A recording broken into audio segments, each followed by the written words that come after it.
Shalom. Eu quero ler com você o livro de 2 Samuel, no capítulo de número 18, no verso 33. Então o rei se perturbou e subiu à sala que estava por cima da porta e chorou. E andando dizia assim: meu filho Absalão, quem me dera eu morrera por ti, Absalão, meu filho, meu filho.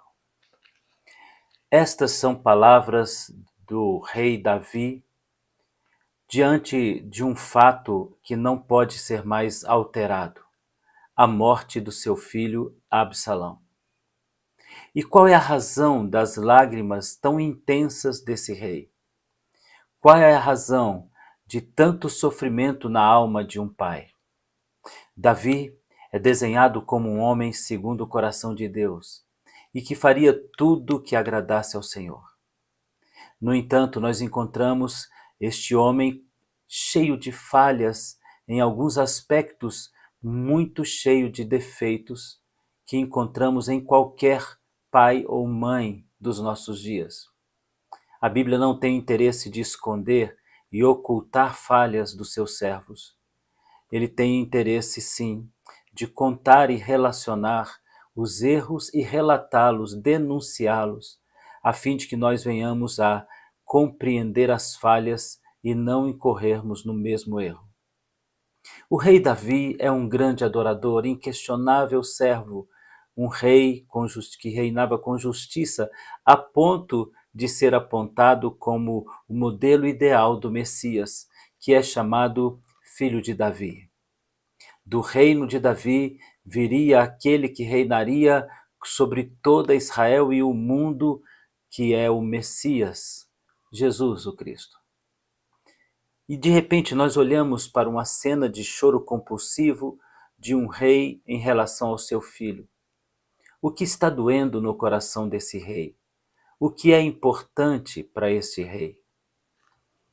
Vale a pena contar aqui a história de um rei presente para o seu povo, reinando com justiça e equidade, preocupado com as coisas espirituais, voltado intensamente para a adoração, quebrantado, servo do Deus vivo, capaz de reconhecer erros e pedir perdão, mas um rei que comete uma falha inconsciente.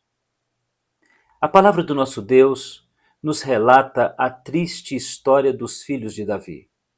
Davi teve alguns filhos, e alguns deles se destacam pelo conhecimento que tiveram, pelo posicionamento que tiveram diante de Israel. Daniel, por exemplo, entre os sacerdotes, e Salomão, o mais famoso dos filhos de Davi, que aparece entre os homens mais sábios da terra.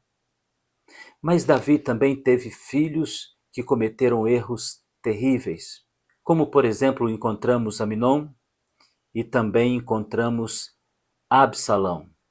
Absalão, que tinha uma beleza inquestionável e que representava a sucessão real. Ele estava na linha de sucessão do rei Davi. Israel olhava para Absalão e conseguia vislumbrar na beleza e também nos gestos daquele sábio rapaz a ideia de que teria um rei que daria sequência à sabedoria e vontade do seu pai, o rei Davi. No entanto, não é assim que a história termina, não é assim que a história se encerra quando fala de Absalão. Antes, fala da sua morte e fala de um caminho trágico. Ele se levantou contra o seu pai, levantou um exército para tirar o seu pai do trono, se deitou com suas mulheres diante de toda Israel, diante de toda Jerusalém, sobre a laje do palácio, de modo que todos pudessem vê-lo. Ele abusou do harém do seu pai. Ele abusou das concubinas e das mulheres de seu pai, e fez isso publicamente para envergonhar o seu pai. Atraiu a si todos os inimigos do pai e também levantou um forte exército de mercenários e marchou contra o seu pai, que fez a opção de não lutar contra o filho amado. Mas o que aconteceu com este jovem que o deixou tão ferido? a palavra do nosso Deus vai falar sobre o descaso de Davi. Um rei perfeito, um governante incomparável, um herói maior do que os heróis até ele. Certamente um destaque entre todos de Israel ao longo da história. Mas o que Davi não conseguiu por algum tempo foi ser um pai presente. Deixe-me fazer uma pausa e mostrar para você a história, real história, de um filho ferido e esquecido. E o resultado do abandono paterno a um jovem que tem uma brilhante carreira pela frente. Antes quero falar com você sobre um túmulo que está em Israel. Esse túmulo se destaca dentre todos daquele lugar chamado Vale dos Reis, onde estão sepultados os reis de Israel. Ali encontra-se um monumento, erguido em grande estatura em relação a todos os monumentos ali, um monumento que se destaca diante de todos os túmulos dos reis. Certa feita, no século XIX, um homem passava por aquele lugar, um pesquisador, um estudante da Bíblia. Ele observa que existe um grupo de pessoas parada diante de um determinado túmulo, atirando pedras naquele lugar. Ele então fica curioso e se aproxima e pergunta: por que vocês atiram pedras neste túmulo? E um dos pais ali presente disse: para que o meu filho se lembre de que este que está sepultado aqui foi um filho terrível e não merece honra e nem respeito. Então aquele pesquisador perguntou mais uma vez: de quem se trata? E eles disseram: Absalão, um filho maldito que não amou o pai e que se tornou inimigo daquele que o amou verdadeiramente. Davi certamente amou Absalão como amou todos os filhos que teve. Mas ninguém foi tão direto para mostrar a dor que sentia de um pai ausente como Absalão. A história começa da mágoa de Absalão, começa quando ele, Absalão, é informado de um abuso que sua irmã Tamar sofreu do seu meio-irmão Aminon.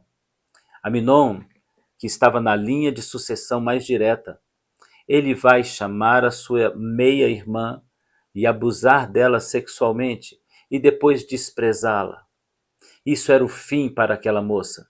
Ela estava definitivamente destruída, não haveria futuro para ela como mulher dentro de uma sociedade judaica.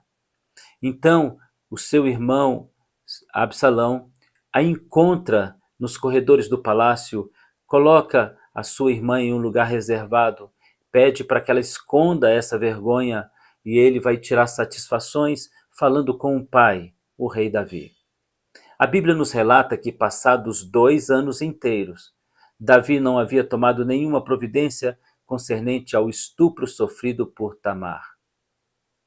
Ausência, silêncio. Isso incomodou profundamente o coração de Absalão, pelo que ele marcou um encontro e chamou seus irmãos, e ali, diante dos seus irmãos, ele matou o abusador de sua irmã. Matou o seu meio-irmão Aminon. A causa, o resultado disso não poderia ser diferente. Toda Israel ficou chocada, Jerusalém ficou sem respostas. E o rei Davi, que deveria julgar aquela causa, passou mais 2 anos sem nenhuma providência. Depois, ao invés de colocar a lei e aplicar a lei, ele manda afastar o seu filho.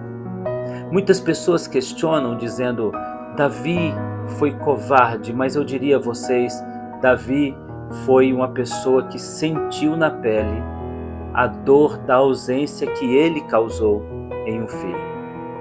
Sim, Absalão já era um homem feito e ainda não tinha a atenção de seu pai em negócios absolutamente sérios. Davi estava ocupado demais para ter tempo para Absalão. E eu pergunto a você, qual é a tua ocupação que é tão importante que te faz esquecer do tempo dos seus filhos? Seus filhos irão precisar de você amanhã.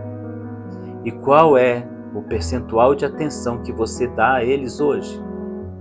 Se você semeia distanciamento, você terá distanciamento. Se você semeia aproximação, terá aproximação. Até que ponto nós estamos trocando os nossos filhos por coisas que são importantes, mas deixamos as coisas que são urgentes? Estar com nossa família não é mais importante do que estar com a igreja? Você foge da sua família indo em direção ao seu trabalho e gasta tanto tempo nele que não tem tempo para aqueles que te amam?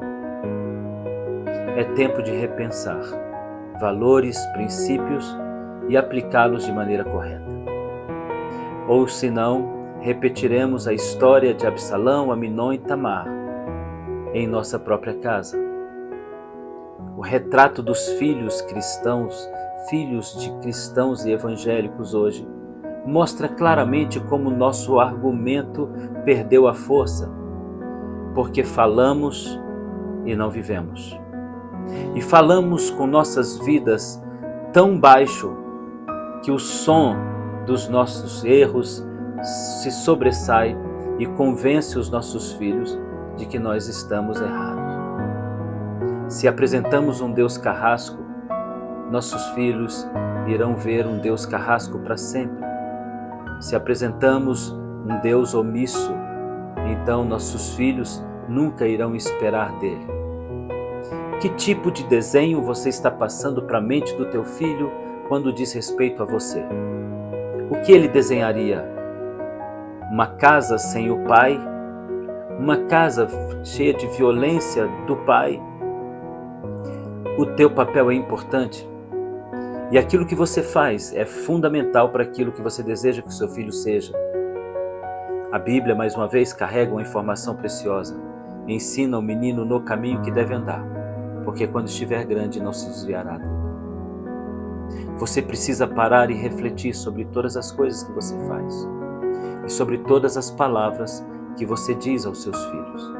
E principalmente, mais do que as palavras, sobre os gestos e atitudes que você tem. Ainda há tempo de corrigir erros, mas outros já marcaram profundamente os nossos filhos. São como pregos em uma madeira. Podem ser tirados, mas nunca deixarão de ser marca. Quais marcas temos deixado em nossos filhos? A marca da ausência, da violência, a marca do descaso, a marca da displicência, do desinteresse. Qual é a marca que você tem deixado para o teu filho? Será que você tem usado corretamente o seu tempo?